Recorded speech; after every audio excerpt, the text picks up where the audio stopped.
Iimbestigahan ng Senate Committee on Public Information and Mass Media ang kaso ng sexual harassment sa isang artista ng GMA Network. Walang binanggit na pangalan si Committee Chairman Senator Robin Padilla.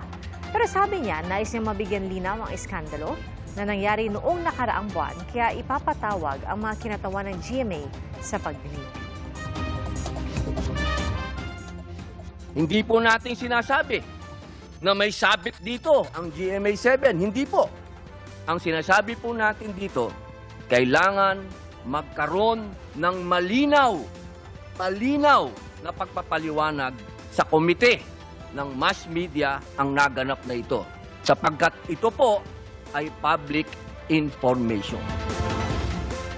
Ayon sa GMA Network, nakikipag-ugnay na ito sa komite ni Senator Padilla at kinumpirmang magpapadala ito ng kinatawan sa pagdinig. Mga kapuso, sama-sama tayong maging saksi. Mag-subscribe sa GMA Integrated News sa YouTube at para sa mga kapuso abroad, samahan niyo kami sa GMA Pinoy TV at sa www.gmanews.tv.